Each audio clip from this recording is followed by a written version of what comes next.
Welcome to How Else Will We Know with Fleur. I interview people who have a connection to food allergies, plus other interesting topics as well. Let me tell you what happened to me back in 1951 during my... This show is meant for fun and to inspire thinking and curiosity. We are not giving legal or medical advice of any kind. Thanks for joining.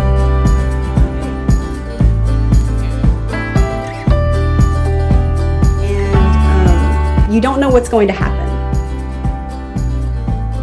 Hi, I am Fleur, and I am so excited to be welcoming Louise Tremblay. And I'm saying your last name correctly, right? Yes, if you really wanted to say it in French, it would be Tremblay. Tremblay, because I know enough. It's French. Yes, and it looks like Tremblay, but I know you're French, so it has to be Tremblay. Exactly. Yes. Well, thank you so much for agreeing to come speak with me. I really appreciate it. My pleasure. Thank you. I'm honored. There's so many things I've been excited about asking you, but I want to start out with my passion, which is first food allergies. And I learned that you have food allergies. You are allergic to shellfish. Yes. Yes. Can you tell us a little bit about that? I mean, for me, I didn't find that out until much later in life, because when I grew up, we were poor and we ate potatoes and bread and meat.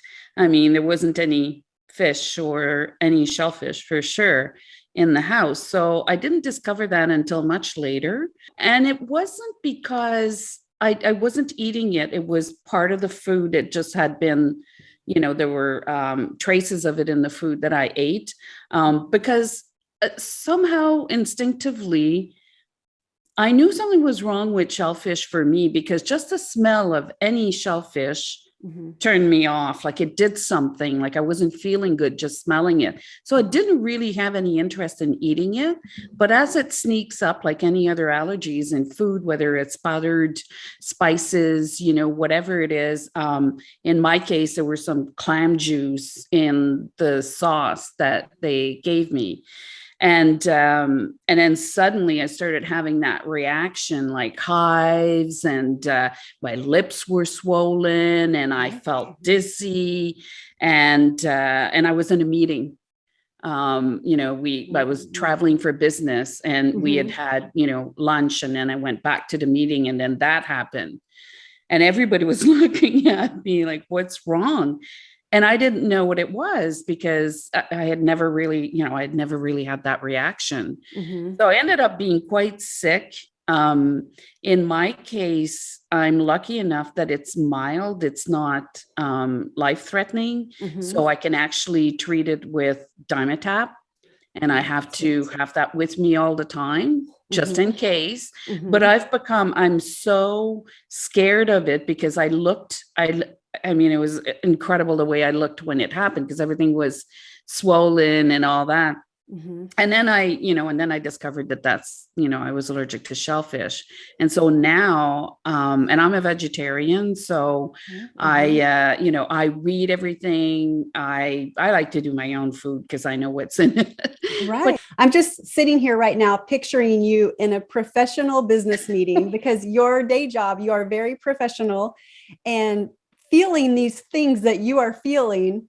I'm sure you were acknowledging it, but hoping it would go away and trying to draw no attention to yourself. I mean, people were worried. I mean, I just got up and went to the bathroom, and somebody else came to see if I was all right. And I was actually on the floor.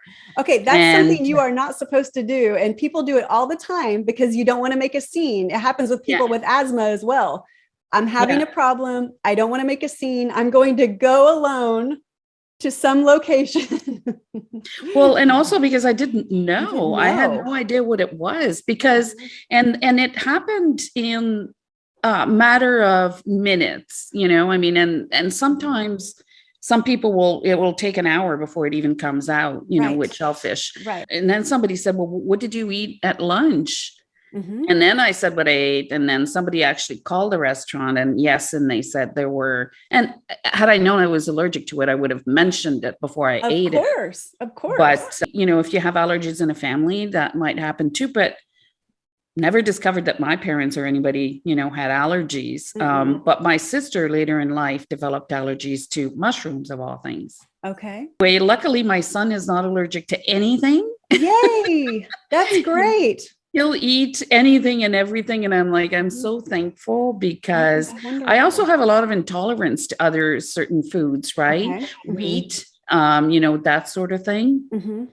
But nothing, again, luckily for me, nothing that will require an EpiPen or anything.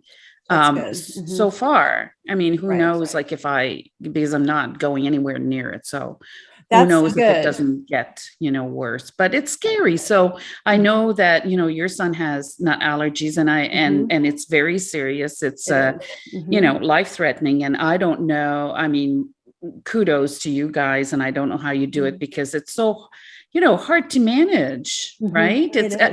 Once you know how, yes, but still, right? Right. It is. And what you're saying about the reaction, something that is happening that I've read about and heard about is the more you get exposed to something, you could have a severe reaction next time. So that's why it's so important to do what you're doing and not be lax about it. My son, thankfully, is a teenager now, and he is going out into the world, which that's hard.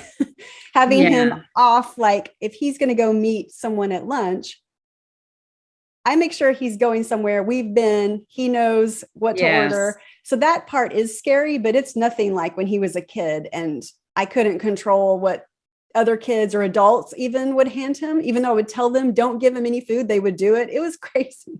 And I hear a lot of stuff about people that talk about nuts and they're like, oh my God, just, let the kid eat nuts and that'll go away. Not the nut like people. that. Yeah, it doesn't work like that. No, it doesn't. And it's so strange because they don't really know why it's happening. We don't have food allergies or anything. No one in our entire family has food allergies. I don't know why he did, but it's kind of like you having them and your sister when your parents didn't. And now, thankfully, your son doesn't. They just don't know enough to know why it's happening. I've had people say, it's not because it happened once, try it. And they're forcing me to eat escargots or no, shrimps, whatever. Come on, try one. How do you know it's not gone? I'm like, if you, have allergies and this happens to you, it scares the hell out of you. Right. And why would I even do that to myself? But and you didn't even really want fish anyway, so it's not like it's a delicacy you're dying to try. Yeah, and I am 200% overzealous about reading everything that's in every ingredient. And I don't go out a lot to eat. So luckily I always buy the same thing that I know is safe. It's okay. Right. So it's the immune system that in the case of shellfish that reacts to the protein and in those things. That's so, we don't make that up. Right. No. Well, I'm glad that you're being so vigilant about it. And I'll mother you for a moment and tell you, I would feel happier if you did have an EpiPen on you, just in case, but you're avoiding I do. So. Yeah. And, if I go to places that I don't know or restaurants, I carry one. I've never had to use it. Yeah. Just in case, because you don't know the next reaction, what it's going to be. It's like your defense system, but you never want to be dependent on other people who might panic. You never know, even if they do care and they're not trying to tell you you're okay. Yeah. If something hits you suddenly, you want to be able to take care of it yourself. Yeah. At least have the opportunity to not depend on other people to do the right thing. They might not know what to do. So that's good. Yeah. So, hey, when they say 2% of the population, I think there's a lot more. We're talking about shellfish here, but there's a lot of people that are allergic to something. They are. I can tell you there's 32 million Americans alone allergic to a food. And it's Yeah. weird stuff. Like you said, your sister mushrooms, it's mustard and oregano and beets or pineapple. I mean, just anything. I was talking to someone on Twitter and she said cane sugar. Cane sugar of all things. Wow. What? So but I'm happy to hear that you have it under control. You understand everything. You're vigilant. Good job. Thank you, Mom. That's the mom in me. Yeah, that's okay. Yeah. And it doesn't rule your life as well. Even though you're vigilant, it doesn't stop you from doing things that you want to do. Yeah. I wanted to talk about your book, 7 Roses, which I have here. That's so sweet. It's behind me. I know. Yes, 7 Roses. I love this book, and there's just so many layers to it. I was trying to decide what to ask you about or how to ask you about it. It's essentially the journey of a girl, and it starts when she's very young and goes through her growing up and becoming an adult and all of her adventures, what she goes through, how she handles it. There's so many layers to it. So before we get into it, I think I'll read the blurb. And I love the blurb. And on the back of the book, just for anyone here, there are a lot of excellent reviews on the back by important people who have read this as well. Movie producer. Yes, like a movie producer giving you a comment on the back of your book. That is exciting. Yeah, it was, I was just floored. The whole story about that. Yeah. I'll read the blurb first, and then I want to know more about the story. Okay. First, it says 7 Roses is a gripping story that will keep you in suspense until the end. Fact. Ellen Taylor is only 7 years old when her entire world collapses after she witnesses a horrific event that will change her life forever. This shocking tragedy sparks a series of inexplicable events and coincidences that test Ellen as she grows up and tries to discover why the number 7 continues to appear all around her. Can Ellen find meaning in her recurring dreams and encounters with the ghosts of her past? Or will she succumb to the darkness that has stalked her since she was a young girl? Yeah. Yeah, it's hard to write a blurb. And I remember writing the blurb and I thought, God, how much do you write? How much do you say? You don't want to give away the story, but then you want to say enough. Mm-hmm. It's hard, isn't it? I think it was harder than writing the book. The blurb is a nightmare. I will give you that. Yeah. Well, I read your book, which I adore. And it is so well written.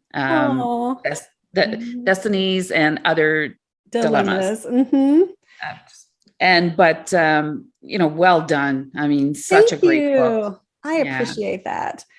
It's so hard being an author, right? Because you're proud of your book and you're excited, but then it makes you feel nervous and shy about it too. And yeah, of course. And when we're, it's our first book out, it's like, how is this going to be received? And I think it has to go back to why we write it. Why we wrote it in the first place, I think. And that's what we have to keep in mind. Right. Because the world will, when we launch it to the world, we have to be prepared to receive all kinds of comments and feedback. Right. And not everybody will love the book because it's not the genre of everybody. So we just have to we have to have thick skin, launch it out there and remember that we did it because that's something we wanted to do. That's exactly right. And anytime I see a bad review for anyone, I always just think to myself that I could go online to Amazon or any place and pick out my favorite book or the most popular book in the universe that's been made into 5 movies, and there will be negative reviews. There will be 1-star reviews of how awful the book was. So everyone gets bad reviews. and you have to, you know what I think? I think there should not be reviews on Amazon. I think you should have like a star system that said, loved it, liked it, not my genre. That's it. I think that would be better. That's much better because, who are we to critique someone who put their heart and soul into a book, Mhm. and we just don't like it or whatever, why Mhm. say it in the first place? I don't Why do really we have to, know. why do people have to go on there and say, I hated it, blah, blah, blah. Okay, Mhm. then do you feel better by saying that? I mean, Right. I right? don't But know. it And is, then sometimes I've seen in reviews, it has not happened to me, thank goodness, but they'll write a whole bunch of spoilers in their review, and it's Amazon happened to shouldn't allow me. that. No one should. Yeah. Yeah. I mean, So why? I don't, they'll say, I didn't like this part, and then tell the part. I guess it's, and I read too that some people on Amazon Mhm. that they'll just go on and put a really bad review. And even worse, like on Goodreads, you don't even have to buy the book. You could just go on there and put a bad review. I had Right. someone do that. 1 star. 1 star. It's like, hated it. Everything about it was bad. Oh Everything about no. it was bad. And I thought, ouch, because you get a lot of really good reviews from strangers, so they're Right. not biased. I love that there was a person that went on, because I just checked later, and there's a Mhm. person that went on and replied to that person and said, did you really read the book? Because that's impossible. And I thought, wow, another reader just came to the rescue. I mean, Yes, that's like sweet. defending you. I had something similar to that happen with an article that I wrote for Allergic Living. And the article was about potlucks and how difficult that is for people with food allergies, because Yeah, no I one really recall. knows what they put in their own family's beloved recipes. They don't think about the ingredients when they're trying to make an original Yeah. meal, like dinner, to bring to a potluck. And so it can be very tricky. And I wrote about 3 incidents that happened that were basically mistakes almost on my part, just errors where I trusted what someone had told me and went to someone's house not realizing there'd be peanut everywhere, just things like that. And what I learned from it. And one person just wrote that she felt the author of this article made the wrong choices and did a bad job and all this stuff. Really? And it was so strange because I can't defend myself really, but that was the point of the article too, was that I was naive when I was trying to learn about how to deal with food allergies for my son. And here's some missteps Yeah. I took. And then she was kind of putting me down for it. And then other people were responding, defending me. We're sensitive, so it does kind of hurt us when we read that kind of Mhm. thing. But at the same time, it's like Right. Well, so people I felt there, really strangely because I always worried about getting a bad review or someone coming at me on social media because of what I write. And I felt completely different than I thought. I was shocked at first because I was thinking, wow, and she doesn't right? realize the author is probably reading this. But I was super excited about it. I told my husband, it makes me a real writer Yeah. that someone has come at me in the comment section. And we have to expect that too. I mean, if it Yeah. was every review, I'd kind of go back and think, okay, I think I'm doing something wrong here. But Yeah. so but your It's articles are fun. wonderful. I've read them. Thank you. I'm really proud of them. I try to bring them up as much as possible. Not really. So something I notice on your book is it says that it is inspired by real events. Mhm. So of course, after reading the book and while I was reading it, I kept that in mind. How much of this book was real?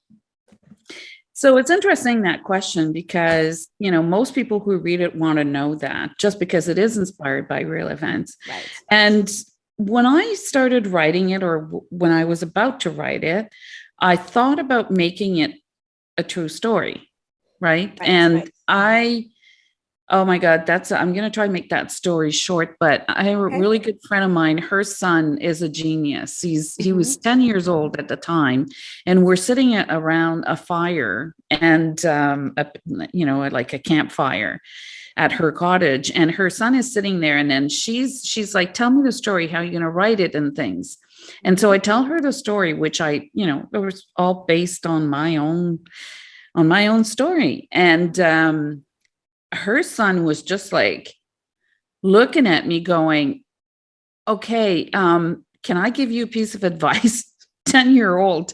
He said, I think you should say inspired by real events and not true, because, oh my God, people won't believe it. And that was such great advice. And it also gave me that room to play with the story a little bit, because I didn't want to write a memoir or, make it, 100%. And plus, when you do that, you have to have the permission of everybody. And, it's a big deal to do that. So I thought, oh, great. So now I can mix both, the reality with some fiction. And so when people ask me, I'm like, well, I was taking, I take master classes. I love that. And it was one of the master class, I forget who it was, but it doesn't matter. He said, when somebody asked me how much of, what I write is true, he said, he says, all of it is true. It happened to someone, somewhere, at some point in time. And that was so I'm like, wow, because I never knew what to answer, but it did. I'm going to play the 80-20 rule. So 80% of it is true. Okay. And that's a lot. It's a lot. Now, I did move some of the things around because the last thing I wanted was for Ellen, who really is based on my story, to be, that people would pity her, or, that she was going through so much. And so I added things, and I shared some of the things that happened to me to another character. Okay. I put it to another character, just to balance it out a little bit. And, but it all started when I was 7 years old, and I experienced that tragedy exactly as it is in the book. Wow. Okay. And I did not know that. Yeah. Yeah. And it was and then everything started from there. Okay. Wow. So writing the book, what kind of an emotional journey did you take as you were writing it out? You're having to go back and kind of relive it if you're telling the story. It was like a therapy. Right. To me, it was because a handful of people know the story. Right. I, especially dealing with, ghosts and things like that. People don't believe you. Right. I mean, they just don't. And so I never really talked about it to anybody. So therefore, there was only my husband knew, my best friend knew, my mother knew, that sort of thing, but no one else. So it's something I carried for a long, long time with me. And then I was telling the story, not to write it, but to one of my really good friend. And the one we had the, campfire and all. And I kept telling a story, and she's like, you have to write this. You have to write this. And so one day I thought, I'm going to do this for me. Yeah. And I was doing it for me. And it was like, yeah, and that's what I'm going to do. And I'll just put it out there. And that was it. And I found it very therapeutic. Right. And I can imagine. And it makes the story, which is a fiction story, right? But has a lot of actual true events in it. And that really gives it that extra layer of realism, even more so than what I thought. There were chapters, which I know you'll know what I'm talking about, where I happened to be home alone. And after I would read it, I would notice myself do things like turn the light on in the room before I entered it. Maybe I'll just flip the light on in the closet before I walk into it this time. Things like that. But probably because those events happened, I thought they were very believable, even more believable. And they were true. Now. They are true. They're still true. Everything about it, the good spirits and the bad one, the dark one. Right. It was the dark one that I was. Yeah. And it's really hard because you feel like you're alone in this, of course, because, you are, people don't believe you. So you don't talk about it. You live it. You're scared. when I talk in the book about Ellen going to see psychics and things like that, trying to find out what's going on. Like, why is this happening to me? And who are those people? I knew who the little friend was, of course. Right. But everybody else that was coming with her in time, it's like, who are they and why are they there? And that's where the whole story about number 7 and everything led to that, like adding everything. And I became personally obsessed with adding all the numbers together, whether it was a date, whether it was an address, whether it was, and when it added to 7, there was always an event, something that happened. Right. And every 7 years so it was all about 7. And I know a lot of people say, why'd you call it 7 Roses? And that's why the cover was really, really important to me, because if you just read the title, 7 Roses, you probably think it's a romantic book or something, like 7 Roses. But I wanted the cover to really portray a different feeling. And so that the 7 Roses in the context of the book, it's dead people. Right. I'm trying to remember back when I heard the title, because I love the title. There's something about the title, I'm drawn to it. 7 Roses. I don't know.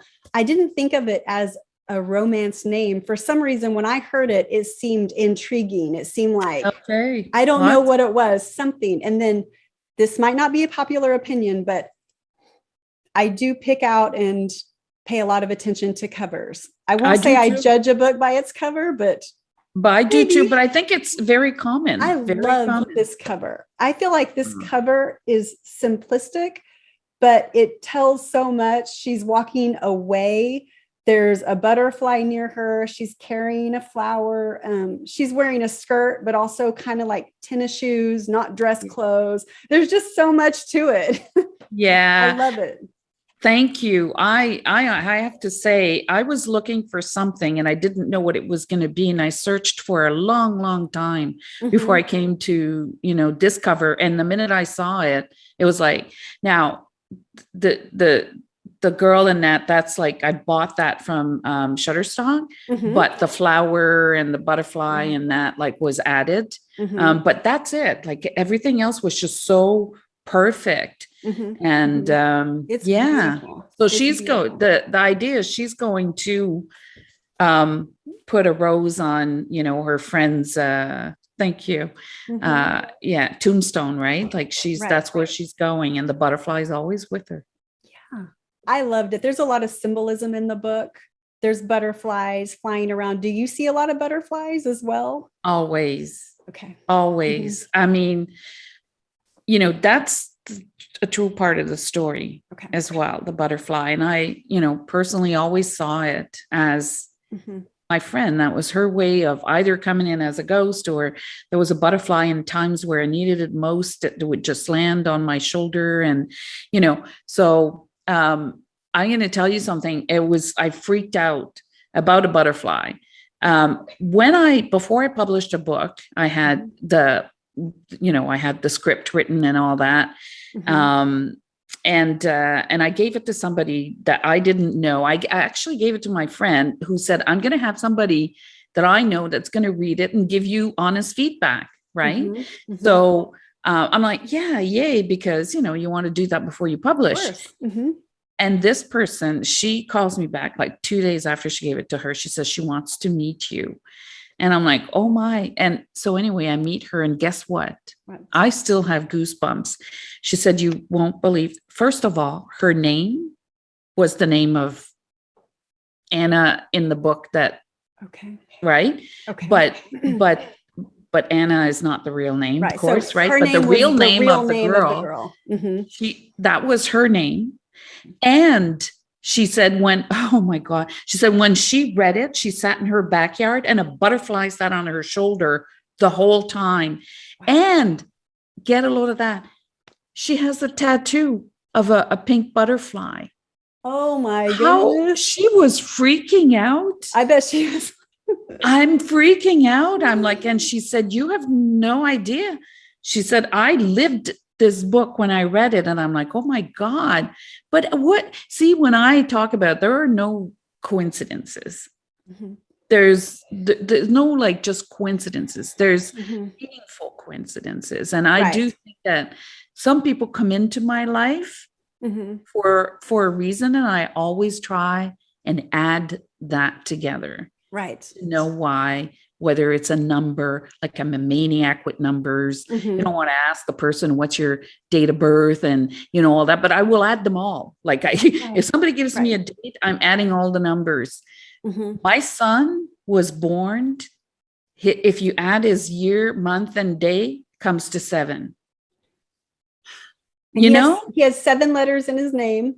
And yes, it's just unbelievable. So yeah, I see the number 1, 2, 3, 4 all the time. And I've had friends who, it's not like they were second guessing me, but one time a friend said, maybe you just look at the time a lot. Because like almost every day, or if I'm doing something, it's 12:34.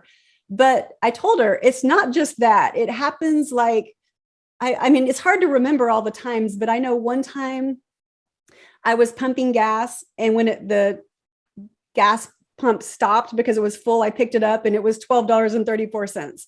And Wow. one time when we were watching a movie, we paused it because something was going on. And when we sat back down, there was 12 minutes and 34 seconds left in the movie. Like, it's just funny that you see things like that. And I don't know what it means, but I've just gotten used to it. And it is kind of fun when I see it. I'm like, oh yeah, look, 12:34. Pay attention to the events. Pay attention to the events around the number. Yeah. Because that's what happened with, me with the number 7. At some point it was like, I tried to connect the dots, from, and there's always like a message there. So I'm going to pay attention to what that would be. And it's not just a one time. So start connecting it. I mean, I'm not telling you what to do because I appreciate I'm sort of a freak with that, but I do. My friend won't, she so believes in the number 7 since, we've known each other for 25 years. Mm-hmm. She'll buy a house if there's a number 7, if it's the number 7 in it. She bought a cottage. She's like, I'm going to buy it. There's a number 7 in it. She's just like, every 7th of the month, we text each other, happy 7. That's fun. It's just like, yeah. I'm going to start doing that to you now on the 7th at 7. Yeah. And, but it's fascinating. It is, I don't know. I've never seen ghosts. I'm not necessarily complaining. I'm not sure I could handle it. Don't go see her. It's like, yeah. But I have had just weird things happen to me my whole life. And sometimes I guess they could be written off as coincidences, sometimes not. I could come up with several of these comments, but like one time I worked at a job, I really started getting tired of it because I was ready to move on to something else. And I remember saying, I feel bad if I quit. I wish something would happen where I wouldn't have to go back to work though. And that night it set fire. Oh, wow. You see, it wasn't anything terrible. Thank God. It wasn't that bad, but yeah. I couldn't, he called and said, we're going to have to fix what happened. So basically your job's not here anymore. I was like, I'm sorry. It works because I do that all the time. Like I'll say, oh, I hope that meeting, like if that meeting could cancel in the next like 5 minutes, I receive a cancel meeting. So it's really something. I put a positive spin on it. I'm like, I wish I didn't have to do this with nothing bad causing that. Yeah.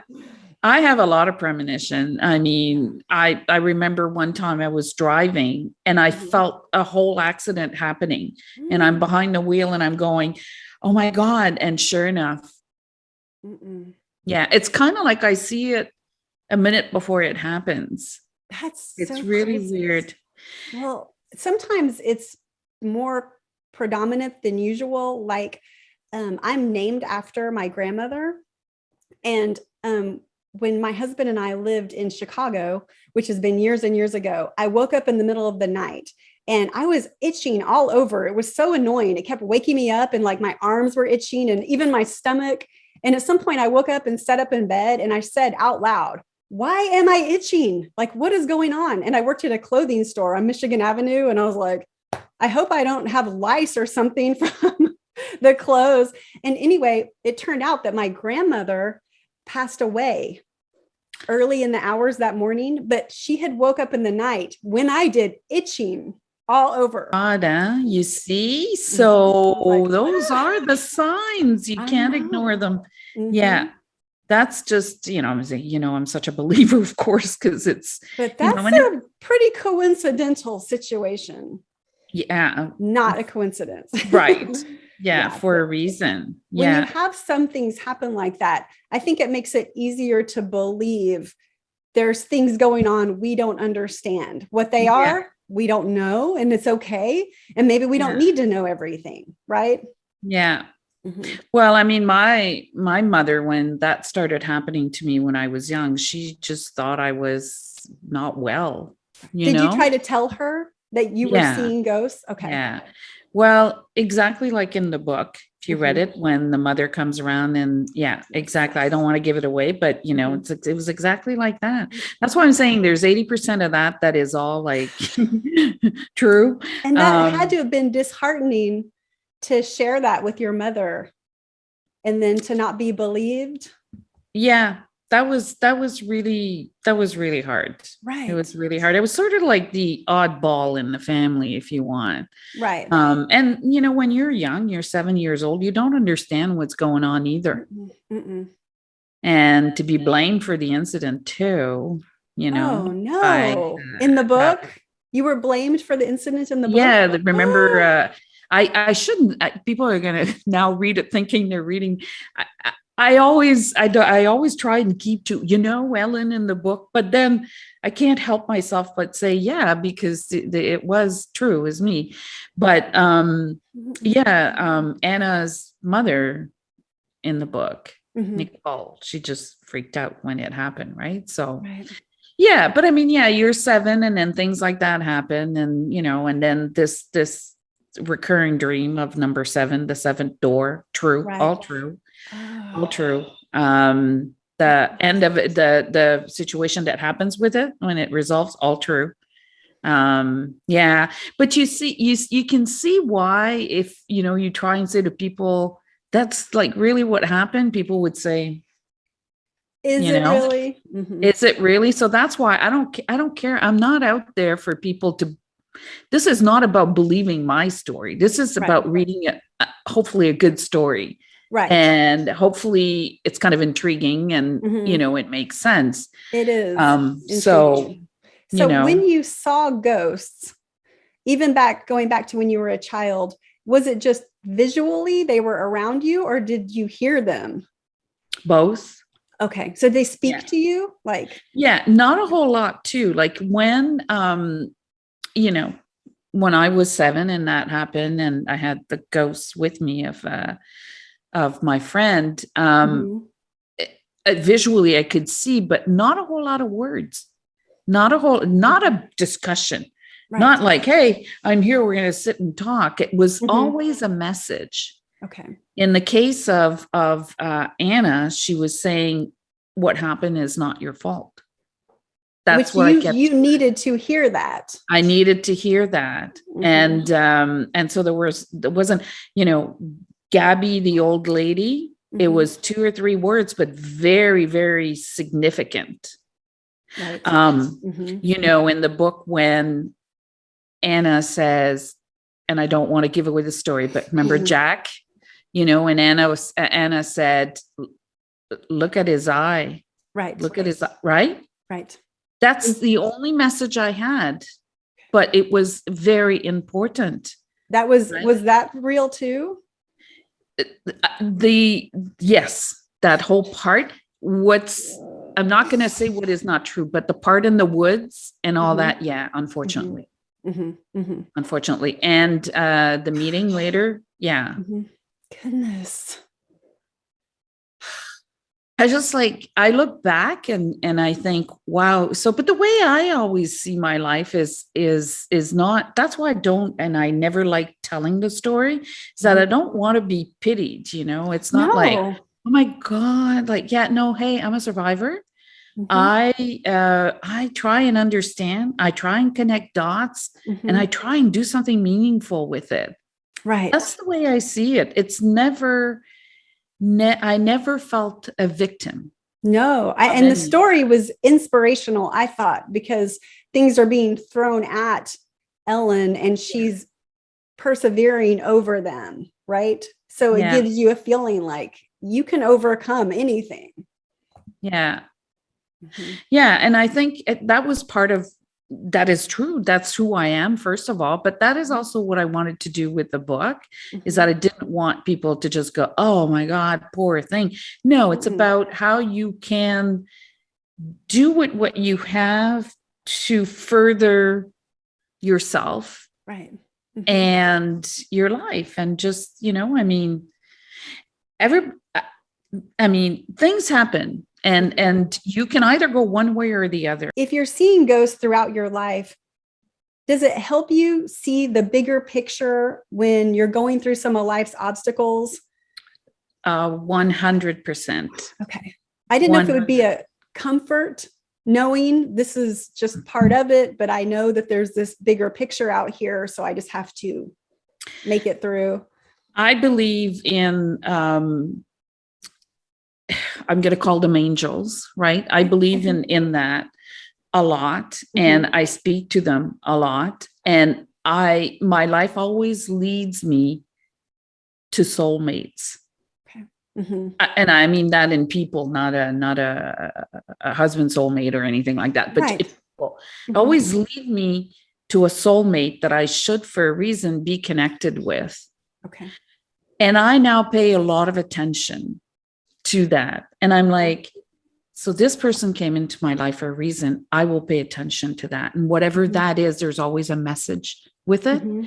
I found someone on Twitter, actually, who we got connected because I was looking for an editor. I was doing some ghostwriting, actually. Yeah. And you're a ghostwriter also. Yeah. And I wanted to, I was looking for a really great editor.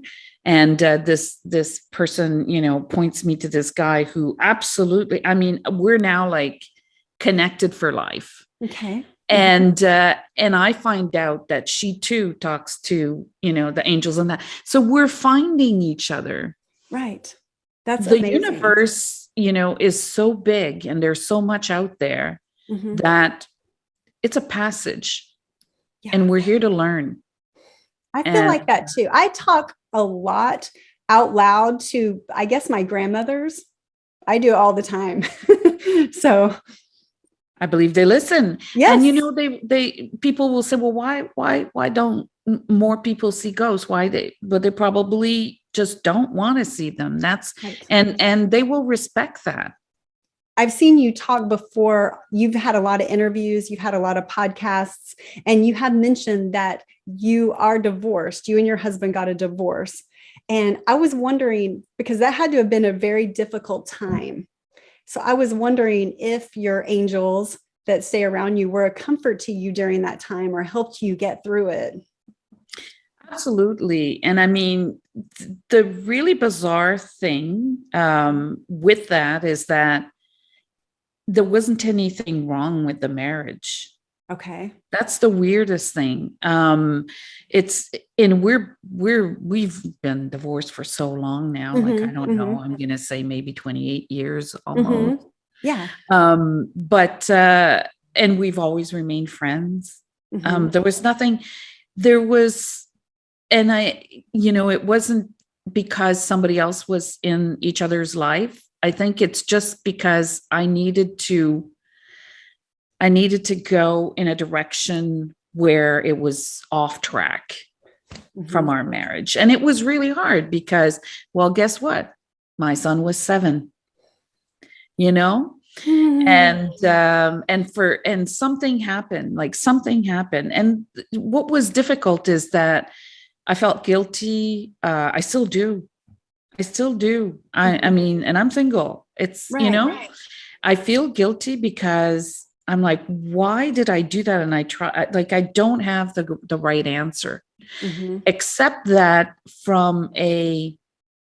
on a spiritual level, we didn't connect as well. Okay.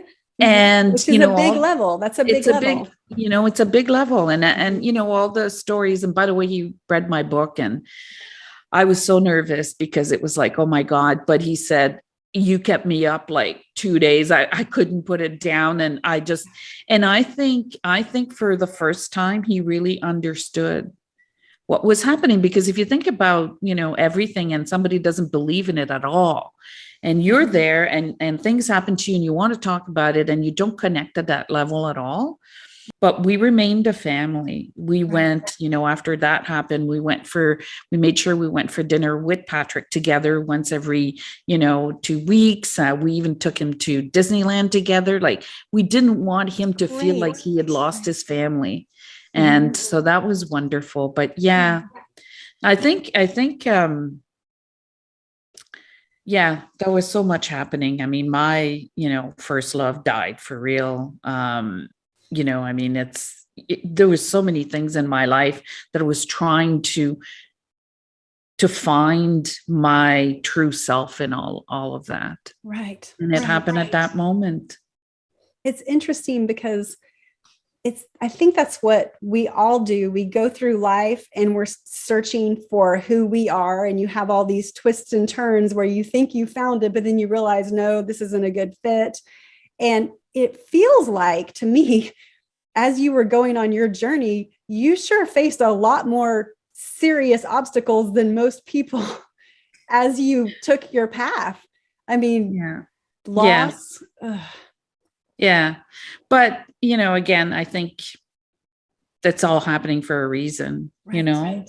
It's just interesting to me too, because you don't put off any of that in your personality or your demeanor.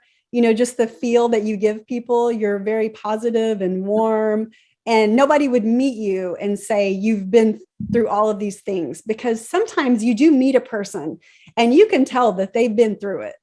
Yeah. And it's sad and you feel terrible for them. Obviously, they're still dealing with scars from the past. And I just don't get that feeling from you at all. You're just vibrant. I don't know. Well, and it's interesting what you say, because when I was younger and I was going through all this, including the thing that happened in the wood, and one of the things there is I was even younger than what I put in the book. You were younger than that? Yeah.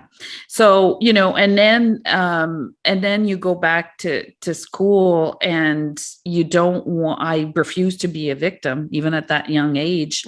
And you don't want to talk about it. You don't want to pretend that it's not happening. It is for you. It scars you for life.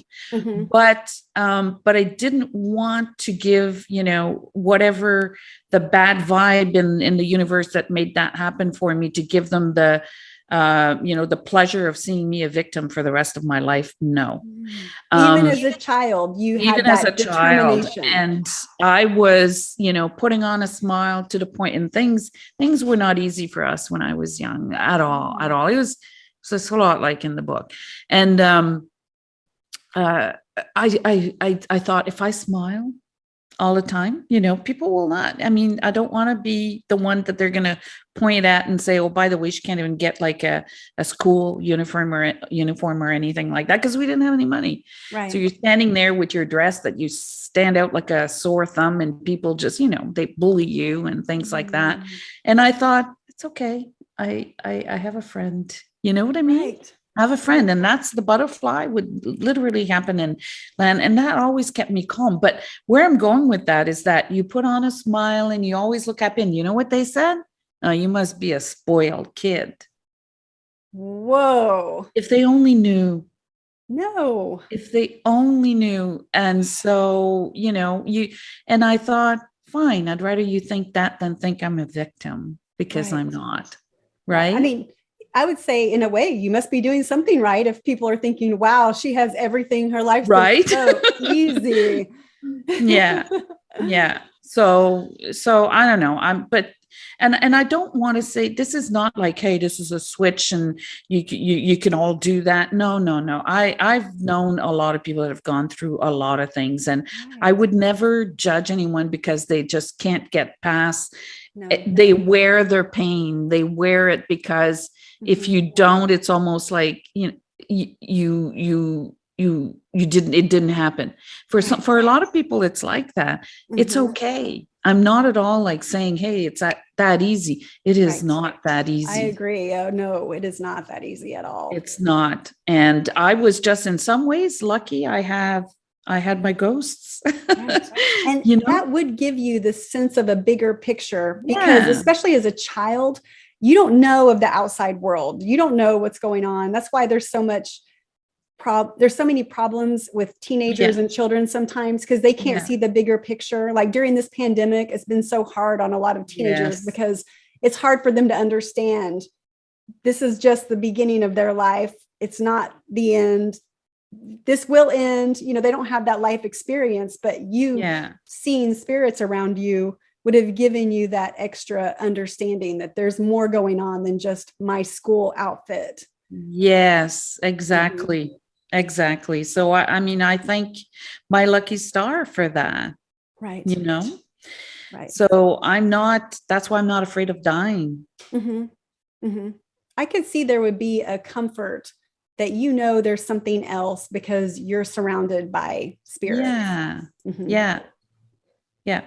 So I don't that's see a anything plus. like that, but I always felt a comfort. Like my grandmothers have passed, of course, because they were old, but since they've passed, it doesn't seem that scary. I mean, I'm not saying bring it on early. No, I want we're my not whole life calling too. for it. But Yeah. at least it's not a fear of mine, because I think I'll see them. I feel very confident about that. Yeah. Mhm. Yeah. And yeah. And some people think that it's all in our head. That's okay too. If that's, that's okay. Like there's nothing wrong with it. Right. No, You I don't think know? so either. Yeah, I'm And kind of like you. I don't feel defensive about anything really. I guess I just think it's their opinion. I don't know. it's their opinion. I Mhm. don't feel like I have to defend that. That's why I never No. talk about that. I talk about it because you read the book and you're asking questions, but Mhm. I never bring this up, you Mhm. know? Like in your daily life, you don't talk to your friends No, and say, it's hey, never, remember how? never, Yeah. never. There was a person who gave me a review that said she was disappointed because there wasn't there, and I know what she's talking about in the book, and I think it's the forest part, that I didn't elaborate enough. I thought to myself, you know No, what? That was not the point of the story, no. to just take, a whole chapter to talk about how awful that Right. was. No. I think you get the point, Yeah. There I was no mean, need for details on that. No. no need for details and no need to say how much, Ellen carried that with her in Right. silence. Mhm. It wasn't flushed, but you don't have to talk about it. Right. Right. That was my point in the book. The point of the story was not that. That was an Mm-mm. event, It right? was like a part of the journey Yeah. that was important to acknowledge, but not, I don't know.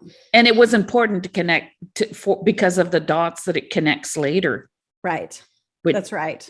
With Jack, right? So I wouldn't have wanted to read page after page in No. detail. I probably would have skimmed through that. Like, I don't need to know every detail. Yeah. I get it. Yeah, right.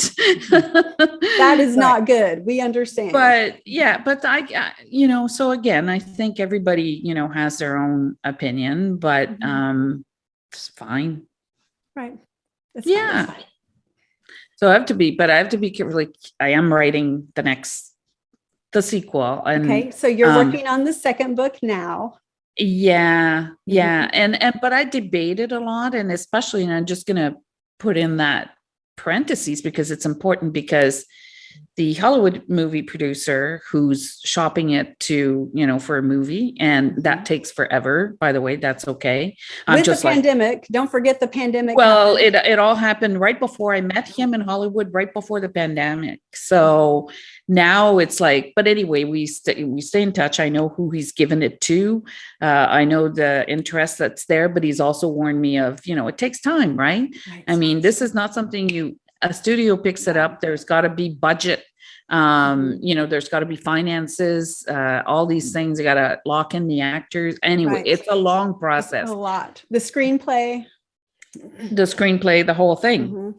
So, But we were debating because I asked him, I said, should I write a sequel? He says, well, he said, your Seven Roses is inspired by real events.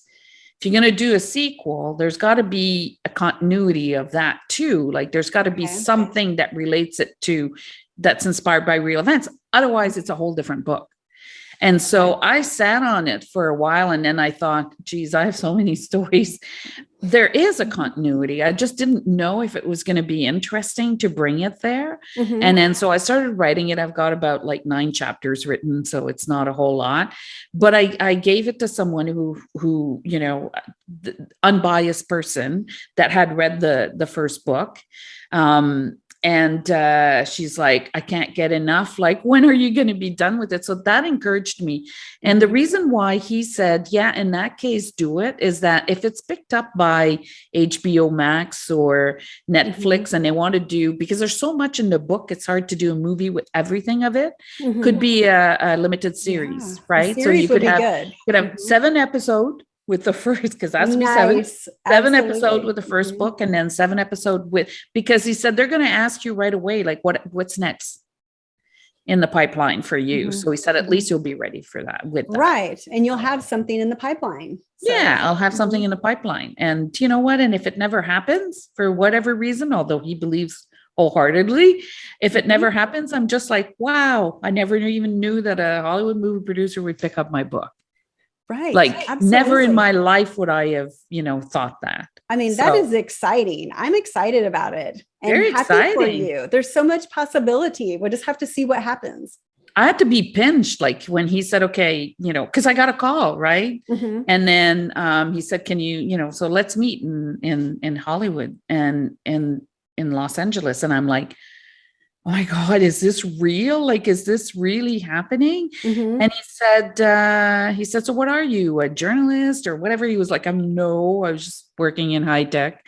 But, you know, he said, you really wrote this for a movie. Like he could, but you know, they have a vision, right? And I know that the vision for them, it's what works right now is this whole thing about ghosts and things like that, right? That's very popular. So he got hooked on that, but he really apparently really liked the story. So yeah, I thought that too. When I was reading it, I could visualize a lot of it. I could almost see it as a movie. There were just parts that stood out, like her going into a house. You know, it's like I could see it happening almost in a movie. So yeah, thank you. Yeah. So, you know, I didn't know I was going to be successful, you know, in doing that, but I had intended on at least making it, you know, but I visualized it in my head when I was writing it so much that, you know, and then the sequel will be about, you know, there's 2 babies in the end. Huh? Do you remember that? Yes, I remember the end. Yeah. So it's going to be about them more so. So, it's going to be battle between good and evil, because one of them's going to see the good spirits and the other one's going to see the bad spirits and be influenced. Oh, I like that. Yes. Yeah. And then who's going to win? Right. But I that's easy for me to do that, because that's exactly what's happening. That was happening in my life, is the good spirit and then the dark spirit. And how do you do that? How do you manage to get the good spirit to kick the bad one out? Right. So anyway, that sort of thing. Yeah, that sounds very, but it starts when they're 7 years old. That'd be perfect. Of course. It has to. It has to. It definitely has to. When I opened up the preface page, there's a quote at the end of your statement that I wanted to read and then ask you about it, because it was very telling about the book. It says, no one knows what the future holds unless the future warns you. So that was very intriguing to me. And I was wondering, have you ever been warned about something? I know you said premonitions and we talked about it, but a real warning where your radar was up, you knew something was coming. Often. Many times. And sometimes it's a warning about, like, there's a hole and you're going to like just trip over it or, something like that. And I listened to that and I stop. And then like a few seconds later, it's there. So these are the kinds of warning. One time I ignored the warning and I ended up in the hospital for a whole week because I know it sounds crazy. That's why I don't like talking about it, because people are like, what? But I was walking, there was construction in Ottawa, in the downtown. And I was always walking, not running fast, just walking fast, like, my way home. It took me like maybe half an hour. I was always walking to work. And then I had that warning that said that don't take this side of the road, go on the other side. That's a warning I had. And I didn't listen to it. And I tripped and I ended up, like Superman in the air and then falling on some piece of concrete that was, yeah. And then of course I couldn't breathe or anything. Like the ambulance came and they gave morphine shots in the ambulance. I could not breathe. And then I ended up in the hospital and then there were blood in my lung and they had to, put a tube in my lung and, get the blood out drain the blood. Drain the blood. And then after, I think it was 3 days, the doctor said, we'll have to do a transfusion. And there was a lot of blood then. That was a lot of blood. I mean, and you're seeing it because it's attached to you, right? And you got that little container and you just it keeps filling. It's like, what, there's that much blood, And so I didn't all of the blood. Yeah. I didn't want to have a transfusion. I just, for some weird reason, it was like, I don't want to have a transfusion. No. And but this is a story I'm telling you. You don't have to believe it. It happened to me. Nobody has to believe it. But there's this person that walked in my room at the hospital, in my hospital room, the night before I was supposed to have the transfusion in the morning. And she comes in and she looked like a nun. Okay. So she comes in the room and I'm just looking at her and she's like, you don't want the transfusion? And I said, no, I don't. She goes, do you believe in God? And I'm like, why is she asking me that? I said, well, I guess, yeah, I do. Like I was afraid of dying and all that. She goes, well, God just told me that you're going to stop bleeding now. And she leaves. And I'm like, who is she? So the nurse comes by and I said, who was the old lady? She goes, there's no old lady here. I said, she looked like a nun. She goes, no. And I'm like, what is that? And so my specialist came in. It was, I think it was 8:00 at night because I was having transfusion the next day. And he was coming to see me just to, tell me how it was going to happen. And he goes, yep. He's looking at the blood, and he goes, it hasn't, it's like you stopped bleeding. And I said, he goes, that's a good thing. And he said, wow. And I said, okay. I said, if I tell you a story, you're going to believe me. And I told him the story. And he said, I believe. He said, I believe you. He took my hands and he said, I believe it. And then he said, let's leave it like that. I'm coming back at 6 a.m. tomorrow morning because it was supposed to happen at like 7. And if it hasn't changed, obviously I'm taking the tube out. Came in the morning, hadn't changed, took the tube out. It was done. Wow. That's incredible. But I believe it because I've read before and heard before that doctors do see all kinds of things that they can't explain. Yeah. So a lot of doctors believe all of that. I think I was crazy. It was like, I mean, I kid you not. He just took my hands and he said, I believe it. Right. But that woman, she was obviously a ghost. Obviously she didn't exist there, but she looked just like you and I, like in person.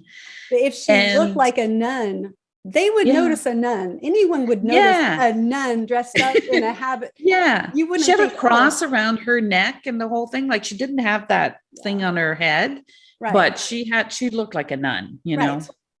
Right. People notice a nun. I've seen, I haven't seen a lot of nuns out in my life, but the 1 or 2 times that it ever happened, I distinctly remember saying, wow, look, a nun. Like it's a nun. I mean, I'm not Catholic. Maybe that's why, but you don't Yeah. see nuns very much. So Yeah, no, we I don't see notice them it. anymore, right? Yeah. I grew up with nuns because that's all we had at school. They were all nuns that were Right. teaching us. But yeah, so yes, I do get warnings. I wish that day I had listened to it. I mean, seriously, it was loud in my ear. Don't take this sidewalk. And it shows when we have that. And some people will say that's just your gut instinct. Okay, fine. Could If it be. is, Sure. fine. Listen to it. Don't Listen to it. discount what you're Exactly. thinking. Totally. Mhm. Totally. Yeah, it happens. I believe it. But I've had a lot of weird stuff happen. Not like you though. I'm just weird. But I believe it. And I just believe there's more to it. I don't know what it is. Maybe I don't need to know. It's okay. I don't need to take a job as a paranormal investigator. I'm okay with not knowing everything. Yeah. Yeah.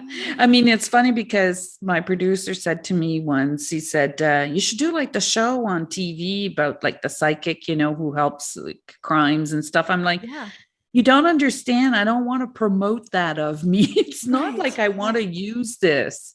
Right. It's just there and I'm living with it. I don't want to convince people of it. I don't want to Right. talk about it unless a person is interested in a conversation. No, Right. and it was You're so not, funny. your He goes, goal is not to go out and no, sway and people. no, Right. no.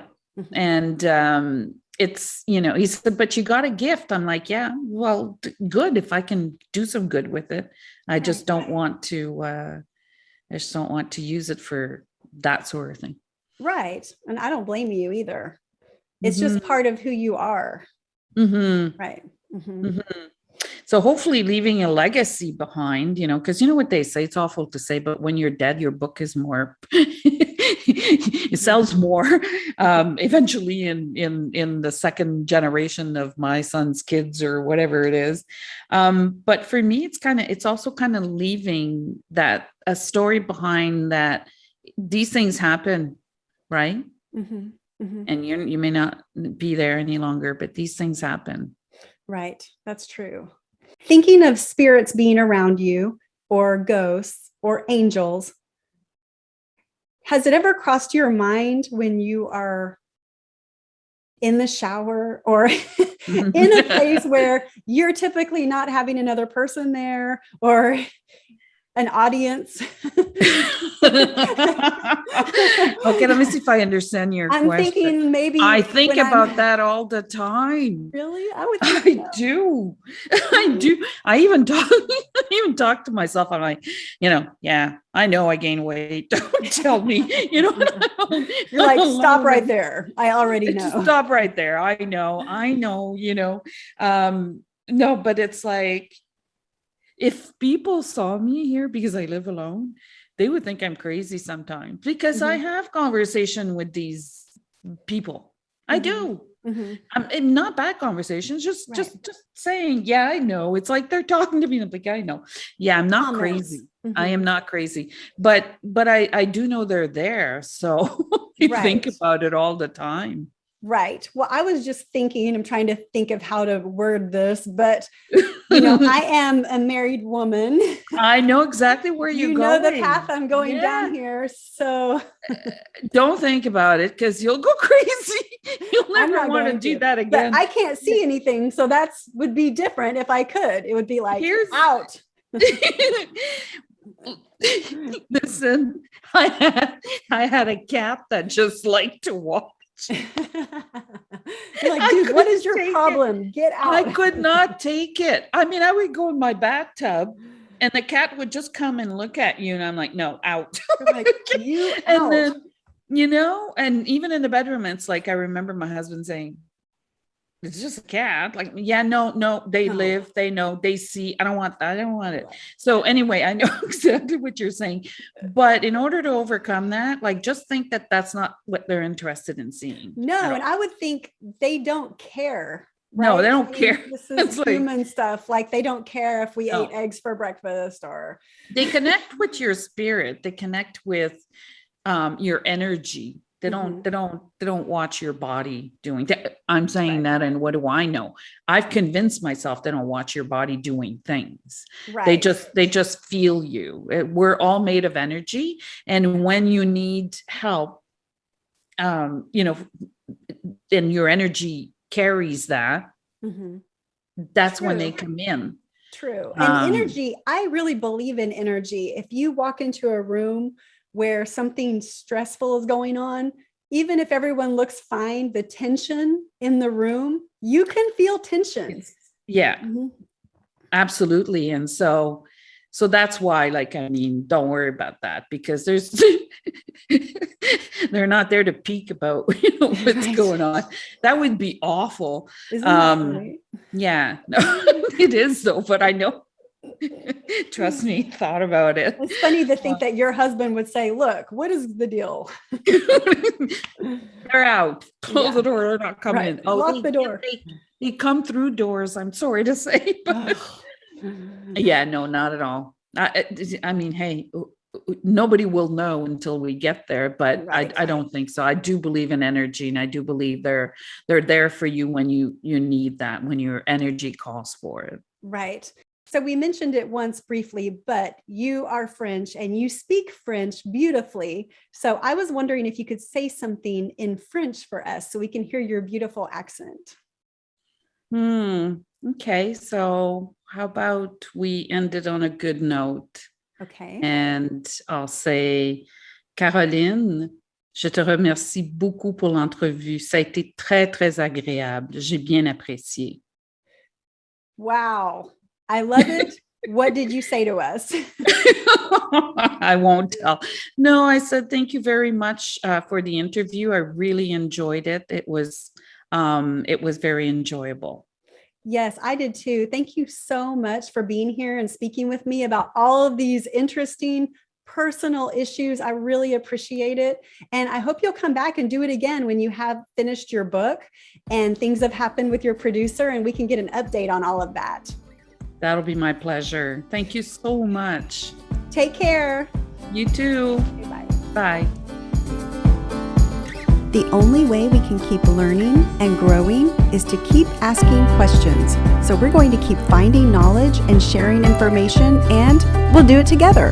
Thank you for watching. I'm Caroline Fleur, and we'll see you next time.